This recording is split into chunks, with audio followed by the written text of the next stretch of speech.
de parti. De nombreux jeunes quittent le Borgou et d'autres départements du Bénin pour une migration dite saisonnière intra-africaine. Elle est majoritairement de type volontaire pour des individus en âge de travailler et touche généralement une migration de main-d'œuvre. Ces jeunes migrants ont comme objectif le fait de se procurer un revenu ou des biens matériels en vue d'un retour au Bénin, s'engageant en général dans les travaux champêtres pour les jeunes hommes et les travaux domestiques pour les jeunes filles. Cette migration temporaire peut durer de 6 à 15 mois et peut se reproduire plusieurs fois dans une vie. Cette répétition est souvent due à des besoins bien précis, comme constituer un capital pour s'acheter des bœufs et une charrue pour faciliter les cultures, organiser une cérémonie comme le mariage par exemple. Abou, Ibrahim et Mora ne sont jamais allés à l'école. Abdoul est allé jusqu'à la fin des classes élémentaires. Tous sont issus d'un milieu paysan du département du Borgou et tous souhaitaient à travers ces périples améliorer leurs conditions de vie. Je dois partir pour ma sortie, je m'établis, je dois réussir. Je dois partir pour ma sortie. Tu es un vaurien, tu es un bébé, tu es à la charge de tes parents. Ce sont les propos venant d'un ami qui te poussent à prendre cette décision. Tu pars comme lui pour revenir avec une moto. Mais si tu informes tes parents, alors ils t'empêchent de faire le voyage. C'est pour cela qu'on part la nuit clandestinement sans prévenir personne. Je suis allé au Nigeria pour avoir une moto. Quand on travaille ici à la maison, c'est le papa qui gère les ressources. Ce qui fait qu'il est difficile de s'acheter une moto.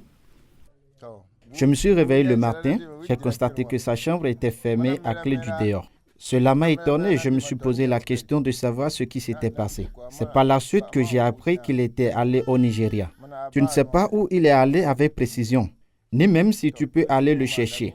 C'est comme ça. J'ai continué mes activités et c'est après 1 an et demi qu'il est revenu. Durant tout ce temps, je ne savais pas où il se trouvait et je n'avais pas de nouvelles de lui. Je dois partir pour ma sortie, je m'établis, je dois réussir. Je dois partir pour ma sortie, je m'établis. Avant de partir pour le Nigeria, je n'ai informé personne. J'ai juste discuté avec celui qui devait me guider. J'avais besoin d'acheter une moto. La première fois, j'ai dû travailler 12 mois pour obtenir ma moto.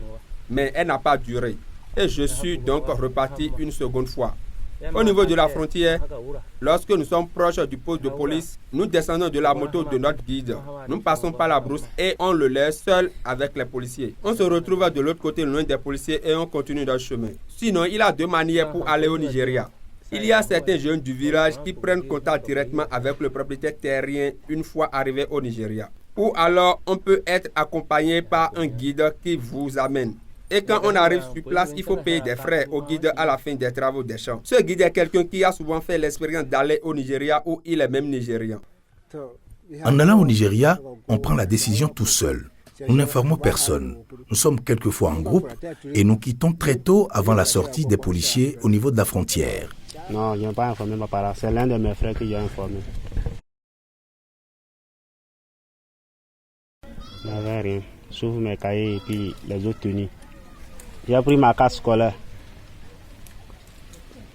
Mais ça ne m'a pas permis de montrer ça sur la voie. On a atteint certains gendarmes là-bas au Nigeria, appelés des négligents. Ce sont eux qui nous font des choses, des papiers pour aller.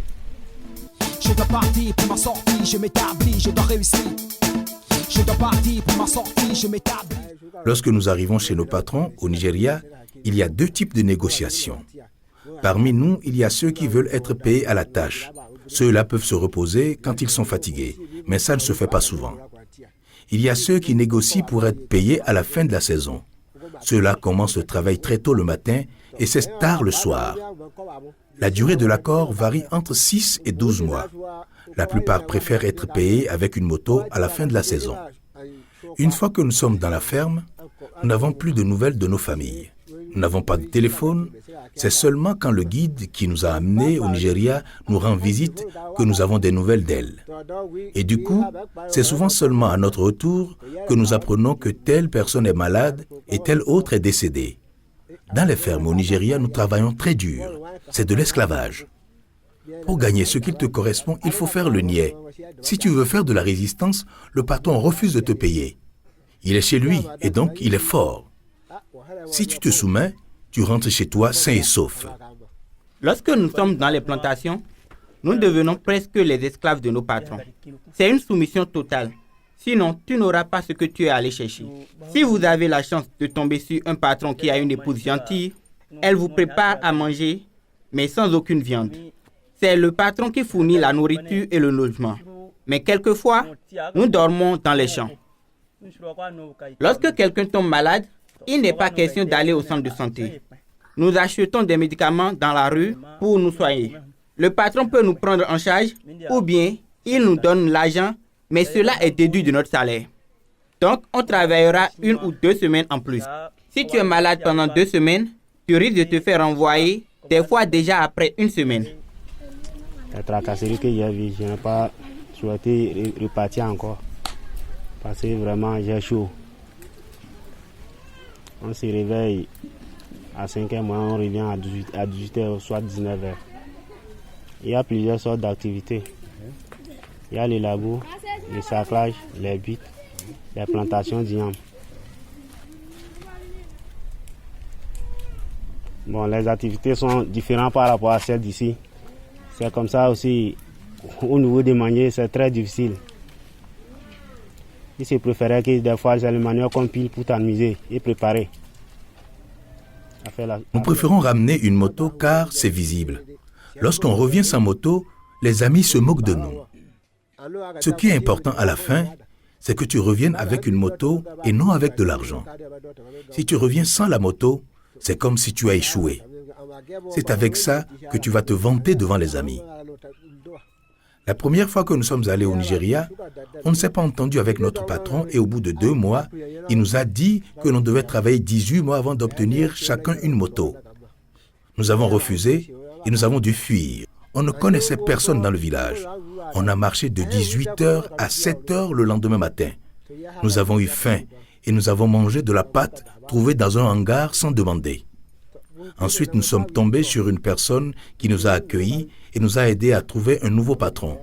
Nous avons pu ramener les motos à la maison comme on le souhaitait. Je dois partir pour ma sortie, je m'établis, je dois réussir. Je dois partir. La première moto, je l'ai ramenée. J'ai roulé avec, puis je l'ai vendue. S'il y a un problème ou un événement spécial, je vends pour avoir de l'argent. La deuxième moto, je l'ai gardée et c'est celle que j'utilise pour être étudiant. C'est avec l'argent de cette activité que j'ai pu me construire cette case. Je donnerai le conseil de ne pas aller chez le même patron 2 fois. Si on va chez le même patron 2 fois, il y a déjà une certaine familiarité et il va te rémunérer moins bien que l'année précédente. Bon, je lui donné de ne pas aller, de fréquenter. Soit, bon, s'il n'a pas de terrain, bon, là c'est un peu difficile. Maintenant, c'est le problème des terrains. Si on n'a pas de terrain, c'est obligé d'aller là-bas. Si on a des terrains, on va mieux travailler ici. Parce que mon retour ici, ce que je gagne dans l'année, ça dépasse même ce que j'ai ramené de là-bas. Okay. Au Nigeria, j'ai bien appris à gérer aussi les champs du maïs et des ignames. Je sais comment il faut entretenir. Le nombre de fois qu'il faut travailler avant que ça puisse bien donner. Sur ces 4 jeunes, Abdoul et Ibrahim ont décidé de ne plus repartir du fait de leur responsabilité de chef de famille. Par contre, Abou et Mora souhaitent refaire un voyage afin de réunir un pécule qui leur permettra de mieux s'installer comme petits agriculteurs.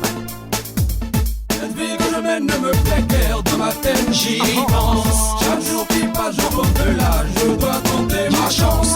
Conscient du risque et des dangers, loin de mes parents. J'ai pas le choix, je dois partir. Je dois tout faire pour m'en sortir. À l'étranger, je m'établis. L'objectif, je dois réussir. J'ai pas le choix, je dois partir. Je dois tout faire pour m'en sortir. À l'étranger, je m'établis. L'objectif, je dois réussir.